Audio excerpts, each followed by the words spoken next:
Bienvenidas y bienvenidos a Perspectivas Históricas, este espacio de reflexión y análisis de la historia, el pasado y su relación con nuestra realidad presente. Y bueno, les damos la bienvenida porque vamos a tener un programa bastante interesante acerca de la historia del sindicalismo electricista en nuestro país. Bueno, antes que nada saludo como cada semana a mi querido Felipe Ávila. Hola, Magali. Hola, ¿qué tal? Y bueno, le damos la más cordial bienvenida al profesor Mario Benítez, profesor de la Facultad de Economía de la Universidad Nacional Autónoma de México, la UNAM, y ex trabajador de Luz y Fuerza. Así es, muchas gracias por la invitación. No, gracias a ti, Mario, y bueno, les invito, Felipe, Mario, y a ustedes que nos acompañen a que veamos y escuchemos la siguiente cápsula. La industria eléctrica ha estado estrechamente vinculada a la historia de nuestro país durante los últimos 150 años. La modernización, el crecimiento urbano, la industrialización y los múltiples servicios de transporte, comunicaciones, educación, salud, entretenimiento, derivados del uso de la electricidad que han tenido lugar en México, no serían posibles sin ella. No podemos imaginarnos el mundo actual sin electricidad. Esta historia comenzó con la primera fábrica textil en la que se empleó electricidad, llamada La Americana, en la ciudad de León en 1879. En julio de 1880 se instalaron los dos primeros focos en el Zócalo de la Ciudad de México. En los siguientes años, las principales ciudades del país contaban con alumbrado eléctrico en las calles más importantes. Las industrias textiles, minera y los primeros tranvías crecieron a partir de la energía eléctrica generada en las plantas hidroeléctricas que se instalaron en varias partes del territorio nacional. En términos generales, durante la primera fase de la industria eléctrica de 1879 a 1933, esta estuvo en manos de compañías extranjeras, estadounidenses e inglesas, que concentraron el mercado de generación y distribución de electricidad. Muy pronto se convirtió en una industria estratégica, por lo que el Estado mexicano, desde la etapa porfirista y durante la Revolución, tuvo que regularla para garantizar su abasto. Desde esa etapa, la organización de los trabajadores fue muy importante y sus demandas tuvieron que ser atendidas por los dueños de las empresas con la intervención mediadora del Estado. En 1916 ocurrió la primera y única huelga general en la Ciudad de México, impulsada por los trabajadores electricistas, que paralizó a la capital por varios días. En los siguientes años, se mantuvo ese esquema de control privado de la industria y regulación estatal hasta el cardenismo. Bien, como ustedes pudieron apreciar en nuestra cápsula, vamos a hablar de la historia del sindicalismo electricista, que claramente tiene que tocar pues, por la propia historia de la industria eléctrica en nuestro país. Y en ese sentido me gustaría que iniciáramos nuestra conversación, Mario, respecto a cómo surgió y cuál fue la importancia, que clara está, ¿no?, de la industria eléctrica, particularmente en el porfiriato, con todas sus particularidades, y las dos primeras décadas del siglo XX. Bueno, pues es el momento histórico del avance de la fase imperialista del capitalismo, y entonces en países como el nuestro encuentran posibilidades de obtener recursos minerales o del sector primario. Y la industria eléctrica se va instalando justamente para atender estas necesidades económicas. Entonces hablamos de la mina, claro, hablamos del sector primario, de la agricultura, y por supuesto de lo que está en crecimiento, sociedades, ciudades, servicios, se está avanzando en la urbanización. Entonces no se atiende al resto de la nación ni al resto de la población, sino solo para obtener recursos que tienen demanda internacional. Industria minera, y del sector primario, agricultura, ganadería y algunos insumos que se requieren para otros países. Entonces la electricidad está ubicada en esos centros de producción. No es una necesidad todavía nacional, ni mucho menos social, para atender a la población. Y esto inicia con Porfirio Díaz. Se instala la primera, que es la histórica hidroeléctrica de Necaxa. Se le conoce como la cuna de la industria eléctrica porque en ese momento es la más moderna en su ramo, en ese momento pues histórico, y es la primera en América Latina. Entonces comienza a generarse ahí electricidad, por ejemplo, para las manufacturas de Puebla, las textileras de Veracruz, y aquí mismo en la ciudad. Fíjense que cuando cumple el primer centenario la independencia, está Porfirio Díaz, y todo el camino de Palacio Nacional a la columna de la Independencia se ilumina con aproximadamente 10,000 focos. Pero todo el Palacio Nacional y la zona centro está iluminada, y esa energía viene de Necaxa. Y esa la instalan nuestros abuelos, nuestros bisabuelos. Claro. Porque somos familia los que trabajamos en este sector. Que eso es muy, muy interesante. Mario, sí. Pues desde luego la Revolución Mexicana significa un parteaguas en la historia de México. Contó no solamente con la participación de miles de campesinos y de sectores rurales pobres, indígenas, también de sectores urbanos.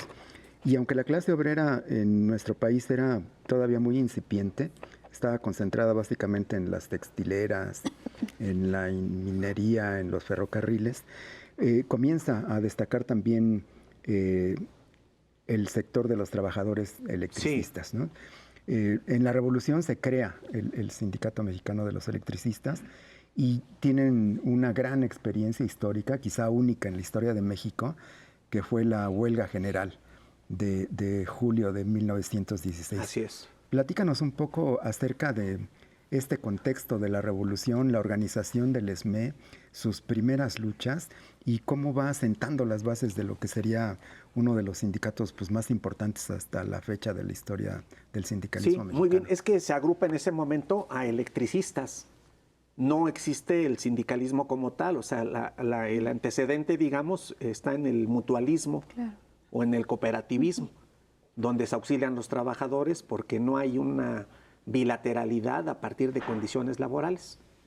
Y entonces los primeros inicios de nuestro sindicato es de electricistas, y en ese momento hay electricistas en tranvías, en teléfonos, en telégrafos, en la Ericsson, que era sueca. O sea, el electricista está en estas áreas. Cuando se convoca por parte del ESME a la huelga, no solo es electricidad, implica tranvías, teléfonos, telégrafos, y entonces logras paralizar. Por eso es una huelga general, y se da porque se exige, desde luego, en la lógica de la revolución, pues está influenciado el sindicalismo electricista por la corriente magonista, por el Partido Liberal Mexicano y todo el pensamiento anarcosindicalista. Y entonces se exigen, pues ya, las jornadas de 8 horas, se exigen ya el pago en oro, porque no había garantía del recurso que recibía el trabajador, que fuera un dinero válido en ese momento, sino que llegaba un caudillo y ponía su moneda, y entonces te pagaban con algo que podía no tener valor, que era inservible. Y por supuesto, las condiciones de trabajo pues eran terribles. Es el tiempo de Porfirio Díaz, el de mátenlos en caliente. Ya pasó Cananea en 1906. Ya pasó las históricas de Río Blanco, en Veracruz. Y el ESME comienza a llamar, a generar una organización que enfrente esas condiciones. Y el mutualismo y el cooperativismo, el gremialismo incluso, no lo permitía. Entonces se van dando estas discusiones y hay que hacerlo de manera oculta. Las reuniones se hacían clandestinas y nuestros antecesores se reunían en bodegas, en azoteas, y así, a escondidas en la oscuridad, puñaditos de valientes, con mucha claridad respecto al momento, deciden formar un 14 de diciembre de 1914 el Sindicato Mexicano de Electricistas. nace en la Revolución. Y cuando están Villa y En ese Zapata en la proceso. Ciudad de México. Están Villa y Zapata aquí, en la Ciudad de México. Sí. Efectivamente. Y en ese momento nace el sindicato, pero ya tiene esta historia. No es un acta de nacimiento de facto. Viene una madurez, hay maduración política, ideológica. Y a partir de que se colocan como sindicato, pues enarbolan las demandas, que eran demandas de todos estos trabajadores, tranviarios, telefonistas, telegrafistas y todos los que tenían que ver con electricidad, porque esa es la energía que va a permitir el desarrollo económico. Entonces es un nacimiento, digamos, multidisciplinario, de múltiples oficios, y cuando deciden estallar la huelga, sí se hace. Se detiene no solamente la producción, sino la circulación. Fue tal el impacto que Venustiano Carranza ordena la detención de nuestros dirigentes y condenan a Ernesto Velasco, que fue el quien dirigió esta huelga, lo condenan al paredón, a fusilarlo. Eso es lo que hace Venustiano Carranza con el sindicalismo. Y eso acontece en 1916, cuando esta huelga es violentada con la detención de Ernesto Velasco y todos los dirigentes, pero es Ernesto a quien lo condenan a muerte. Se hace una protesta nacional e internacional. Y esto va a derivar hasta 1917, cuando se llama a conformar ya la Constitución, con toda la formalidad del 5 de febrero del 17. Y ahí aparecen las demandas que nuestro movimiento exige en el artículo 123, que tendrán vigor el 1 de mayo de 1917, cuando Carranza oficialmente ya es el presidente.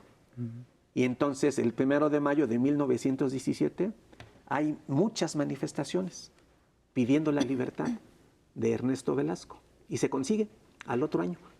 Entonces yo considero históricamente que es una huelga triunfante, porque aparece el artículo 123 en la Constitución, con la jornada de 8 horas y con la prohibición del trabajo de los niños, de las mujeres y otro conjunto de derechos. Y se logra la libertad de Ernesto Velasco. Esta fue una primera etapa, digamos, de nuestra historia de gloria, porque es un triunfo lo que alcanza el sindicato. Es un triunfo para toda la clase obrera y se les paga en oro, además. Entonces, imagínense la algarabía social y en qué momento, en el momento de la revolución. Y bueno, Mario, ya nos hablas, creo que es muy importante y fundamental entender el contexto de esta primera huelga, ¿no? Del sindicato y lo que viene después, que es el artículo 123.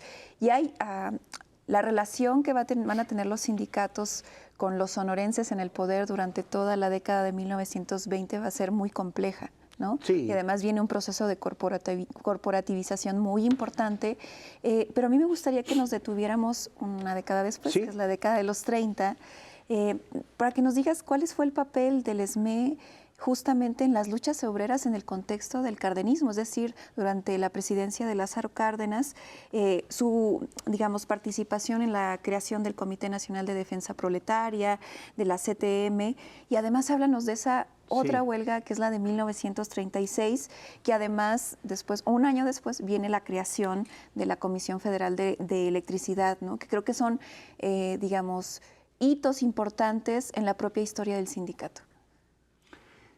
Bueno, en ese momento histórico, con Cárdenas, estamos a nivel mundial recibiendo todavía el impacto de la crisis del 29, la que ocurre en Nueva York, en la Bolsa de Valores. Esto acontece en 1929 y toca a fondo hasta 1933. En adelante comienza a levantarse la economía a partir de lo que hace el presidente Roosevelt con el New Deal en Estados Unidos. Entonces comienza a levantarse la economía, no solo la de Estados Unidos, que ya encabeza a nivel mundial en ese momento la economía del planeta, sino que también va jalando a economías nosotros tan cercanos, tan vinculados históricamente y económicamente con ellos, también comienzan a levantar la economía. Pero esta crisis genera grandes tragedias en desempleo, en inflación, en las condiciones de trabajo. Hay mucho descontento social y vienen un conjunto de huelgas que Calles comienza a exigirle a Cárdenas que las reprima, que las prohíba. Esto acontece en 34, 35. Y ante esta embestida de Calles y los movimientos de huelga en todo el país, es el momento en que más huelgas hay en todo México, en toda la historia de México. Y es el Sindicato Mexicano de Electricistas quien llama a formar el Comité Nacional de Defensa Proletaria para hacerle frente a esta situación y a los momentos tan duros para la clase obrera derivado de esta crisis mundial. Claro. Entonces, en 1936 se decide convocar a una huelga en defensa de estos derechos, hacerle frente a la patronal que en voz de Calles pues estaban solicitando lo que pasó con Carranza, que era masacrar a los obreros. Y por eso se llama el Comité Nacional de Defensa Proletaria. Y esto es muy importante, porque Cárdenas logra, me parece a mí, percibir el descontento obviamente justificado, pero también que se necesitaba sí intervenir para ampliar las condiciones de electricidad que no hacían los privados.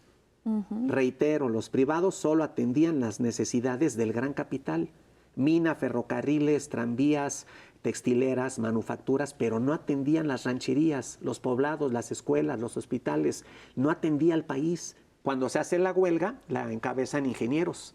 Es el ingeniero Francisco Breña Alvírez, el ingeniero Manuel Paulín, el ingeniero David Roldán. Es una generación de ingenieros, porque la tecnología ha cambiado. De las hidroeléctricas se pasa a las termoeléctricas, a las de ciclo combinado, otra tecnología que va a requerir grandes cuadros científicos y técnicos que el contrato colectivo exige. Exige cursos de preparación, de adiestramiento, de calificación, exige escuelas de capacitación, porque esto no podía hacerse sin la calificación del obrero. Y ese contrato colectivo hizo posible, esa huelga hizo posible la electrificación nacional y el surgimiento de la Comisión Federal de Electricidad. Mario, sí. El cardenismo, con esto que acabas de mencionar, lo que llevó a cabo fue la estatización de la industria eléctrica. Una medida que a lo mejor no se le ha dado la relevancia que merece, pero creo que es de esas decisiones históricas que significan un antes y un después. Entonces, la Comisión Federal de Electricidad se constituye en la gran industria eléctrica del país, absorbe a todas las industrias chiquitas, amplía esta red nacional de electrificación y, sin embargo, en los 60s hay otra gran medida que es la nacionalización que lleva a cabo el gobierno de Adolfo López Mateos. Platícanos un poquito en qué contexto se da esta nacionalización, qué significa y qué efectos tuvo tanto para los trabajadores como para los consumidores. Sí, claro. O sea, este es otro momento histórico importante. O sea, tenemos como antecedente la huelga del 16, la huelga del 36, pero esta condición de lucha y una visión de hacer de la electricidad un recurso nacional, un recurso para la población y una palanca de desarrollo. O sea, la historia económica de México no puede prescindir de la electricidad, del petróleo, de la intervención del Estado y de los trabajadores. Estos tres factores son fundamentales para entender cómo en la arquitectura de nuestro México participan estas tres variables y las va a articular Cárdenas. Estas tres las va a articular. La intervención del Estado, la participación de los trabajadores, que es fundamental, y entender la electricidad como un recurso nacional. Cuando se crea CFE, es en aquellas áreas donde el sector privado no atendía. Claro. Entonces, está el sector privado estrictamente en las áreas de producción, pero en el resto del país opera la Comisión Federal de Electricidad. A nivel del Valle de México está la Mexican Light, que es de capital británico, canadiense y estadounidense. Es lo que hoy podríamos decir una multinacional, o sea, capitales de distintas naciones que se apropian de esta empresa y la tienen aquí operando, pero también en la lógica de la ganancia. Y estamos en un momento con Cárdenas de sustitución de importaciones, de buscar la soberanía, la independencia, la autosuficiencia productiva. Y no se logra con estas dos empresas. Son un obstáculo. Ambas empresas, la Mexican y las pequeñas que están dispersas, son un obstáculo. La CFE está inclinando la balanza para que se dé esta palanca de desarrollo, pero no es suficiente. Entonces, esto va a llevar al presidente López Mateos a tomar esa decisión, pero no es una expropiación, a diferencia de lo que hizo Cárdenas. Cárdenas expropia el petróleo. Y se avienta un conflicto internacional y desde mi óptica lo condujo de manera efectiva, porque el petróleo terminó siendo, en verdad, el desarrollo de ese momento, el llamado desarrollo estabilizador. Sin ese petróleo no hay Politécnico, no hay normales, no hay UPN, no hay el reparto agrario, la reforma agraria, etcétera. O sea, es fundamental lo que se hizo con el petróleo. Eso lo lee Cárdenas y expropia. Con la electricidad se compra, no se expropia, se les compra. Entonces CFE comienza a comprar, comienza a competir, comienza a integrar, comienza a absorber, y la Mexican Light también es comprada el 27 de septiembre de 1960. Pero hay un porcentaje entre 5 o 6% de acciones que no se logran liquidar. Y entonces sigue existiendo, se le llamó entonces la Compañía Mexicana de Luz y Fuerza, pero está bajo la rectoría del Estado, no es al 100% de la nación. Y CFE sí comienza a absorber el resto. ¿Con qué nos quedamos en este momento de los 60s? Con dos empresas. La de la zona centro, por ese porcentaje de acciones que no se liquidaron, se queda Luz y Fuerza en la zona centro. Y en el resto del país, la Comisión Federal de Electricidad, con dos sindicatos, el ESME y el sindicato de la Comisión Federal de Electricidad. Pues te agradecemos muchísimo, Mario Benítez, por esta conversación que a mí me deja como muchísimas reflexiones porque nos permite como complejizar el hecho de que tengamos luz en nuestra casa, ¿no? O sea, de alguna manera, cómo están detrás de una historia, ¿no? De los trabajadores, del sindicalismo y su relación también con el propio Estado y este proceso, ¿no? También de creación de la Comisión Federal de Electricidad, y de alguna manera reconocer, ¿no? Que detrás de esta historia, ¿no? De una industria pues está contemporánea, pues están los trabajadores, ¿no?